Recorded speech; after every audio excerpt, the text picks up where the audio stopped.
Récap du week-end du 11 et 12 septembre sur le marché des NFT. Qu'est-ce qu'il ne fallait pas rater? Fabien, on t'écoute. Alors, je partage mon écran. On va parler de beaucoup de choses aujourd'hui, enfin de beaucoup de choses, de 3 par choses en particulier, mais il y a beaucoup à dire sur chacune d'entre elles. 1re chose, on va parler de ce cher Gary Vee. Oh là.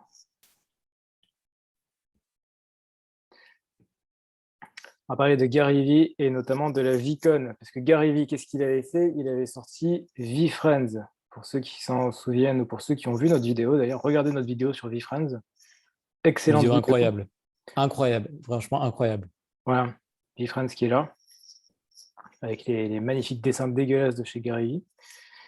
Eh bien, il a annoncé ce week-end que ça y est, la VeeCon 2022, la première VeeCon aurait lieu, et elle aurait lieu à Minneapolis en mai 2022. Là voilà, mai 2022, Minneapolis. Donc ça y est, c'est annoncé. Et c'est donc officiellement la première conférence avec uniquement des tickets d'entrée en NFT. C'est un jeu de mots Minneapolis ou pas? Il a choisi ça exprès? Non, je sais pas. Je sais pas pourquoi Mine, Minneapolis. Minneapolis, Minteapolis. Non, je sais pas, Mint. Non, je pense pas, mais bon, voilà, c'est quand même une première grosse étape dans le milieu du NFT. C'est quand même la première conférence où les tickets d'entrée, c'est des NFT. Ça paraît rien, mais c'est quand même beaucoup. C'est le premier NFT utility du milieu, globalement. Ouais, enfin, parce que on pense que les NFT, c'est que des dessins à la con qui servent à rien. Et ben là, voilà, le NFT, c'est un ticket d'entrée. Peut-être pas le Donc, premier utility, mais un des premiers avec une utilité aussi visible, on va dire. voilà, ouais. Peut-être que maintenant, dans les concerts, les choses comme ça va arriver. Mais en tout cas, bah, c'est quand même un événement important dans le milieu du NFT. Ça donne envie, en tout cas. Ouais, franchement, c'est top, c'est bien foutu, c'est bien fait. Une belle line-up pour ces Gary Vee, quoi. Ensuite, on a Secret Vampire Society. C'est dommage, j'ai pas les images, mais qui ont expérimenté de nouveaux modèles de drop, enfin de drop, c'est-à-dire de lancement, puisque euh, les, euh, les dernièrement, si vous avez, tiens, si c'est bon, dernièrement, les Sneaky Vampire Society, dernièrement, les NFT qui ont été lancés, globalement, ça a été le chaos, c'est-à-dire que les frais de gaz étaient démesurés, ou bon, il n'y avait pas vraiment grand-chose. Donc c'était démesuré. Là, ce qu'ils ont fait, c'est qu'ils ont fait un nouveau modèle pour la vente publique, non pas pour la prévente, mais pour la vente publique, où sur la vente publique, le but, c'était qu'on rentrait ici, on rentrait combien on en voulait, donc de 1 à 3 maximum. Et quand on cliquait ici, on avait une file d'attente. Et sur cette file d'attente, en fait, il y avait un tirage au sort qui était effectué en amont, et ceux qui étaient tirés au sort pouvaient acheter. Et donc, vu qu'il y avait qu'une certaine quantité de personnes qui pouvaient acheter et que c'était limité au nombre de places, il n'y avait pas de gasoir. Je ne sais pas si j'ai été clair. Si, si, c'était très clair. Du coup, c'est un nouveau modèle, en fait. C'est bien ça. Ouais, Ça c'est n'existait ça. pas. De toute façon, il y a pas mal de nouveaux modèles qui sont en train de sortir parce que les gasoirs, ça fait pas une bonne publicité et puis ça fait payer beaucoup trop cher les personnes, donc on évite de les faire. Et donc, bah, ça fait partie des nouveaux modèles et ce modèle-là a été complètement réussi. Ça a été lancé ce week-end et franchement, c'était plutôt propre. Surtout qu'au final, les problèmes de gaz, ils étaient censés partir avec la nouvelle version de l'Ethereum, mais au final, on a l'impression que Non, c'est pas non, près c'est de. pas, c'est pas vrai, il n'est pas censé partir. Il est censé partir avec Ethereum 2.0 qui arrive en théorie en janvier, mais pas avec ce fork-là. Ce fork? En l'occurrence, ici, on était sur le fork London, et le fork London ne résout pas les problèmes de gaz. D'accord. On parlera peut-être de la technique dans une autre format, mais pas ici. Tout ça pour dire que les gazoirs sont pas prêts de s'arrêter, quoi. Non, les gazoils ne sont pas prêts de s'arrêter, et c'est pour ça qu'il y a des nouveaux modèles qui sont mis en place, dont celui-là qui a très bien marché.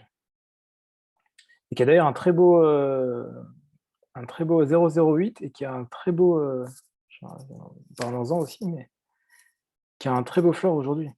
Justement, voilà, quand on réussit ce genre de choses, ben, on réussit plein de choses derrière. Parce que bien réussir sans drop, ça aide à maintenir un joli floor aussi.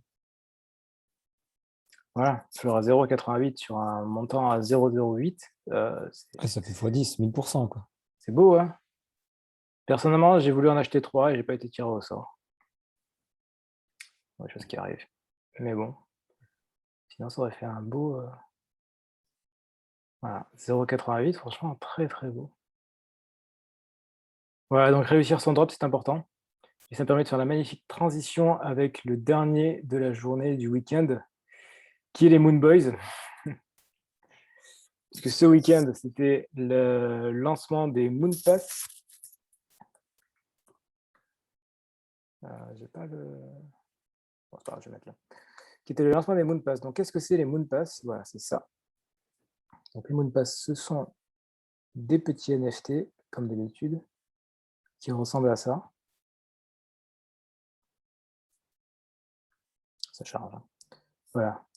Donc, des Moon Pass qui ressemblent à ça, qui sont des cartes qui coûtaient 0,25 et qui permettent de pouvoir minter 2 Moon Boys en pré-vente et donc logiquement d'éviter une gazoire.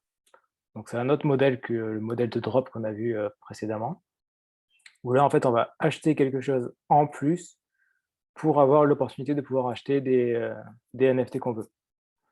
Et donc cette carte-là permet du coup d'éviter d'avoir à avoir encore une fois une gazoire. Si vous voulez savoir la suite de l'histoire et la suite des Moon Boys, ça s'est passé aujourd'hui. Donc ça se passera dans la vidéo de demain. Donc, je préfère laisser un petit teasing et vous en saurez plus demain quant au lancement des Moon Boys, parce que là, c'était les cartes pour acheter les Moon Boys. On va rester dans le teasing pour la suite de l'histoire. Ok, donc la suite demain. La suite demain, oui, tout à fait. Ça marche. C'était quand même un week-end assez chargé, au final, 3 gros projets. Ouais, c'était assez chargé. Bon, après, le VeeFriends, c'était pas vraiment un projet, Non, c'était enfin, plus on va une dire annonce. on va dire 3 grosses annonces, plutôt 3 événements, 3 annonces. Ouais, 3 événements, ouais. C'est ça. Ok. Merci beaucoup, Fabien, pour ce petit récapitulatif du week-end. On se retrouve demain pour la suite et le bilan de tout ce qui s'est passé aujourd'hui. Restez bien avec nous demain, ce sera du lourd.